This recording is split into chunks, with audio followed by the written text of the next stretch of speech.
El día de hoy veremos la Revolución Mexicana, sus antecedentes y qué fue lo que ocurrió durante la Revolución Mexicana y al finalizar.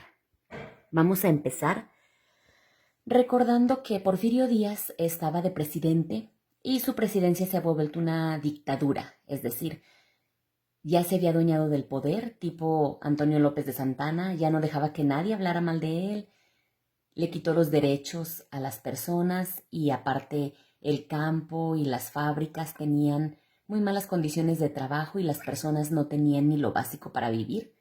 Entonces, a finales del siglo XIX y principios del siglo XX, más o menos entre 1890 y 1908, se formaron algunos grupos políticos que exigían elecciones democráticas. ¿Qué significa esto? Exigían que Porfirio Díaz dejara la presidencia o que Porfirio Díaz dejara que el pueblo de México eligiera si querían seguir siendo gobernados por él o no. Porque recordemos que Porfirio Díaz ya no realizaba elecciones.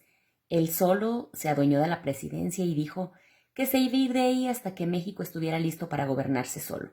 Por lo tanto, ya no había hecho elecciones durante más de 5 periodos y los grupos exigían elecciones democráticas donde la gente decidiera quién quería que los gobernara. Aparte de eso, a pesar de que él era muy estricto, había periódicos que publicaban cosas en contra del gobierno y cada vez era más el descontento de la gente. Por eso Porfirio Díaz, para tratar de calmar a la gente, dio una entrevista en 1908 a un periodista estadounidense y ahí confirmó que ya no se postularía en las próximas elecciones, es decir, que ya no iba a ser candidato a la presidencia, que porque México ya estaba listo para elegir democráticamente a quien quisieran que los gobernara. Obviamente esto era mentira, simplemente era para tranquilizar un poco al pueblo. Sin embargo, pues esa mentira le salió muy cara porque realmente el pueblo se emocionó.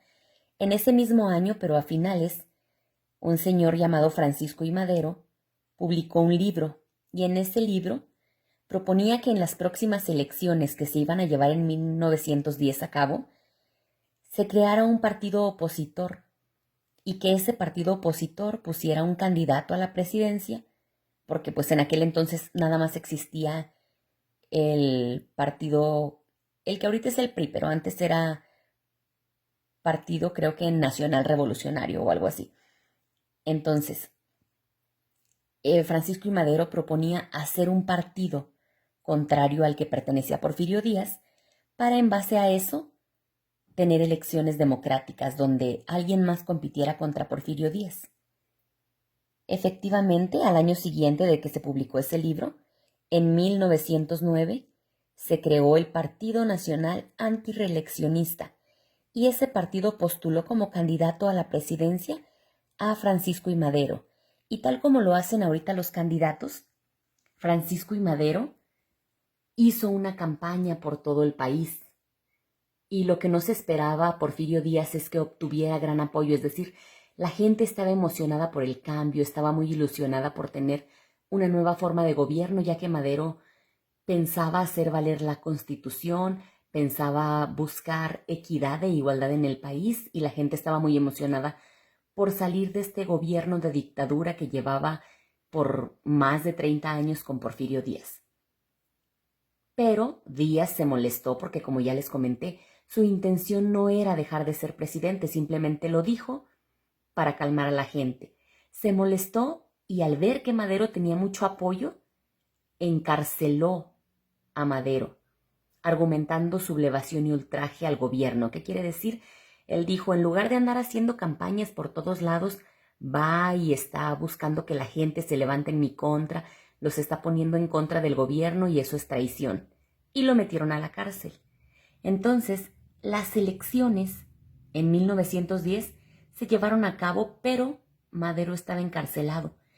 Y al estar encarcelado el único candidato del único otro partido que estaba en contra de Porfirio Díaz, pues Porfirio Díaz volvió a ganar la presidencia.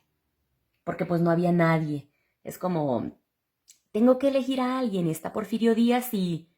Porfirio Díaz, bueno, está bien. Porfirio Díaz gana. Sí, o sea, no le quedaba ninguna otra opción al pueblo. Y Porfirio Díaz, por un periodo más, se convirtió en presidente. Sin embargo, Madero logró escapar y publicó el Plan de San Luis. En ese plan llamaba a la gente a ya no estar debajo del gobierno de Porfirio Díaz, sino a levantarse en contra de él. Y para mala suerte de Porfirio Díaz, ese plan recibió el apoyo de un montón de líderes en todo el país. En el sur, Emiliano Zapata, junto con Francisco I. Madero, se levantó con el Plan de Ayala. Luchaba por los campesinos despojados del estado de Morelos y pues de todo el sur del país. Francisco Villa publicó la Ley General Agraria, se unió a la lucha de Francisco I. Madero y él luchaba para reducir las grandes propiedades y para repartir esas propiedades que pertenecían a unas cuantas personas entre los campesinos de Chihuahua, y obviamente se le unió todo el norte del país. Y en el centro del país los hermanos Aquiles, Máximo y Carmen Cerdán lo apoyaron difundiendo sus ideas revolucionarias en el Puebla, que eso abarcaba el centro del país. Entonces, al escapar Francisco I. Madero de la cárcel, publicó el Plan de San Luis y se le unieron Emiliano Zapata con el Plan de Ayala, Francisco I. Madero con la Ley General Agraria y los hermanos Cerdán, pues con la difusión de sus ideas revolucionarias a través de boletines.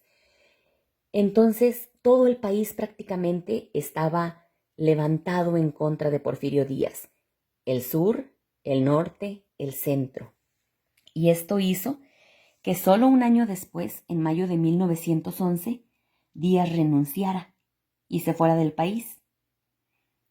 Recordemos que cuando un presidente se va, el presidente de la Suprema Corte de Justicia tiene que tomar la presidencia para organizar elecciones. En ese entonces, Francisco León de la Barra era el presidente de la Suprema Corte de Justicia, organizó elecciones y en esas elecciones resultó Madero como ganador. Y pensaríamos, bravo, a partir de aquí va a iniciar una buena vida. Pero no. En la próxima clase veremos a todo lo que se enfrentó Madero una vez que fue presidente. Espero que este tema les haya quedado claro. Nos escuchamos en la siguiente clase.